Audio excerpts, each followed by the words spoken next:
worrying about if I'm gonna die on an operating table. So I guess that you know it's built in. They're like, oh yeah, let's make him suffer, even though he'll be all right. But he loses 10 years. My gosh, yeah.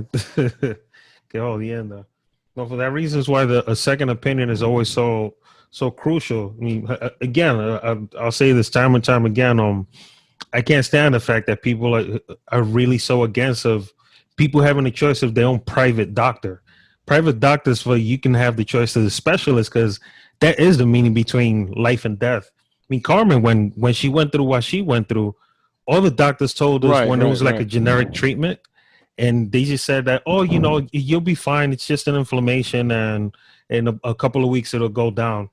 And we said, F that. 2 days later, we got a second opinion to a specialist. And they told her, well, we need to admit you right now.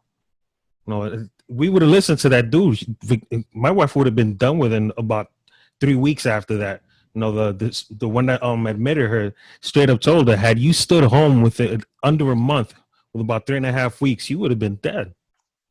That's ridiculous. It's ridiculous. And it's all because we got the generic treatment, and I don't want the fucking generic treatment. I don't mind paying a little extra for then I can have my choice of doctor.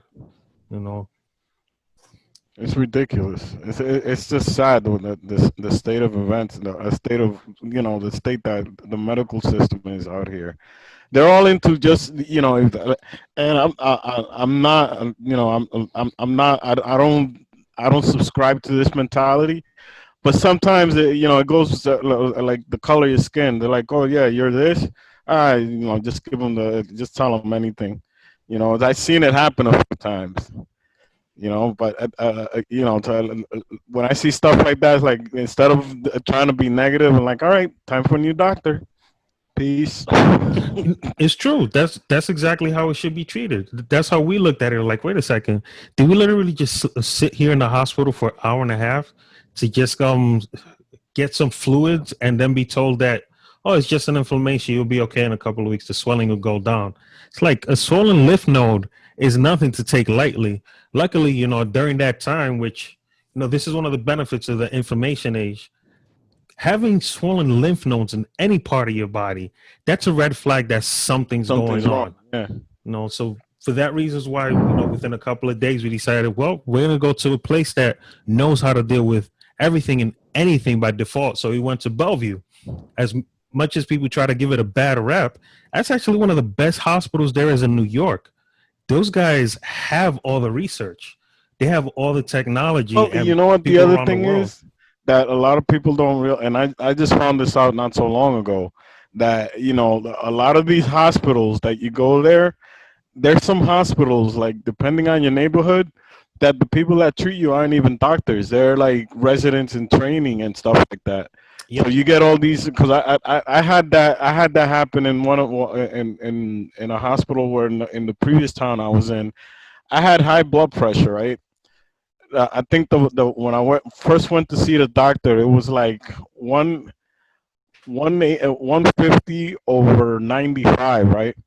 So the girl tells me, "Oh, your blood pressure's high, but let's wait 3 more months and let's see how it is." So I'm like, "All right." I went the second time, and she was like, "Oh, your blood pressure's even higher. Let's wait 3 more months." But let me get a second opinion. When the doctor came in and he saw my stuff, and he's like, "Wait a minute, what is going on? Why is your blood pressure so high?" And then when when I told him, and I also told him, he asked me, if I drink, if I smoke, if I do this. I said, no, no, I usually work out and I do this, and he checked that, he listened to my workout regimen. He's like, well, you're at a point that you can die at any second, and what's kept you alive is that you've been taking care of yourself. And then, he asked me if I was under any medications. Like, no. He's like, well, why are you on medication now? I said, well, the last time I saw her, she told me I didn't need medication. She wanted to wait 3 months. And at that point, he screamed at her because it turns Wow. out that she was just a resident, and he was one of the new doctors that just came on board.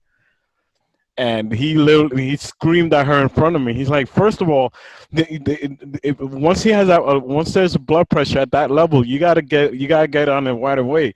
What? Who told you not to give him any medication? And then she's like, well, and she gave him some excuse, and he's like, no, no, this is crazy. So he gave me medication right away there, right? But as soon as I saw that, I said, nope, time for a new place. So that's where I went to the doctor I have now, and he honestly, he's awesome. He's awesome. Why? But I'm gonna see him in September. I'm gonna tell him. I say, that cardiologist that you sent me to, he screwed up big time, and Hmm. I didn't appreciate that because it's like you're gonna tell me, like he was spot on most of the stuff, but then he tells me, um, you your heart is fine, but you still haven't lost weight, so you're not paying attention to what you're doing, and you might have a blockage and this and that. And I'm like, and he tells me, oh, you're still at 218, and it didn't hit me because when I before the COVID lockdown, I was like at 207. And I know that since that time to now, I gained some pounds, but I was at like the last time I checked myself, I was at like 213 or something like that. And but I know I haven't gained that much weight because my belt doesn't fit the same way when I was at 218. So I got home, I weighed myself, and I mind you, I had just eaten, I had eaten throughout the day and drank water and all stuff. I was at 213. And I'm like, wait, hold on. And I'm down to 210 right now. And this was only a week ago that I went, because I thought, and I'm sitting there like, how did, first of all, he screwed up my weight, screwed up the diagnosis, made me waste $100 on a test that I didn't even need because the girl told me, like, what are you doing here? This is a waste of money. And she was like, that she's not supposed to tell me that, but when she saw, well, I guess when she did the scan, she saw what was going on there. She's like, I don't see anything. I don't even understand why they sent you here. So that brought up some red flags. So I'm like, you know what? Time for a new one. No, it's so important that when a person's getting treatment from or it's any type of service, whether if it's for food or it has to do with your health, is either which way, whether it's food or in the hospital, it's still going to affect your health. The fact Yeah, that you're paying attention to the treatment that you're given and the changes that happen, that protects you. It's not like you said, it's not a matter of, oh, I need to make noise because I recognize somebody being a racist. You just got to move on and basically report that, this person's yeah, been effing up. Who else are they hurting? This is the worst type of racism. In fact, I don't care about the person that's out in the street and says, F you, you effing whatever, and tells me yeah, something yeah. racist. That's recognizable. My problem is the racist people who actually affect us directly and don't say the racist shit and just assume that we're ignorant and we just take it. It's not a one track system how to recognize racism. But the way Right, we right. defend ourselves, instead of screaming at them and saying, "Yo, you doing this because you racist?" No, keep it moving because you need to stay alive to really fight the battle and go to the proper channels to directly affect that. Okay, it's either you change the way you're servicing these people that are coming in for their heart situation, or pretty much you're out the door because his career is at risk playing games like that. The irony is that, let's say, even if it's not racism, the fact that he recognizes someone that's any type of characteristics that bothers him, whether it's a white person or Hispanic or brown, Asian or black, the fact that he assumes that, okay, well, I'm going to F with this person because it's something I don't like. That bias is the worst type of racism that there is. Yep. Is he could critically hurt you, and then you keep following him, you get a heart attack, and he walks away scotch free, live another day, and fuck somebody else over. But I'm glad that we've been. Again, I keep freaking thanking Dad for the way he sharpened us up. He could be a little edgy, but it's forced us to be so sharp and recognize this shit. Don't scream at people and fight. You know what's funny? That on another the same topic, but in a different circumstance. My wife took me to Maggie McFry's for lunch, right, or for dinner or brunch, whatever you call it. And we're sitting there, and we're waiting for our stuff, we're waiting for our food. I guess the guy was the owner or something, and he looked at us, and he looked at us like with this, like that little smirk, like, "Ugh, these fucking people." Mm-hmm.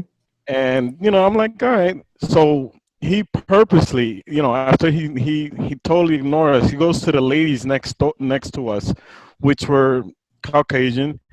And he goes, "Oh, hey, ladies, did you have a good time? And this and that. Did you enjoy the food and blah blah blah?" And I'm looking at this and I'm smiling. I'm like, "Oh man, I love it because they probably think, oh, this guy, these are Hispanics pieces of shit and this and that, not knowing who the hell I am." And I'm sitting there like, "Oh, okay." And my wife was talking, and I'm noticing, and the guy, like we got our food, we got everything, and we're leaving. He passes right by us, doesn't say a word. He just looks at us and keeps walking. I'm like, really, really, just because, yeah, and we were the only ones talking Spanish and whatnot. So Yeah. I'm just standing there like, these people are so idiotic. Like he has no idea, it takes one person, like a lot of people that I know go to that place. If I open up my mouth, they can start a protest there or anything, because I'm like, blatantly, he just blatantly like, all right, these are pieces of shit. Let me ignore them and go to the next crowd. And I was just like, all right, I ate my food and I just walked away. But I said, you know what? I'm not coming here again.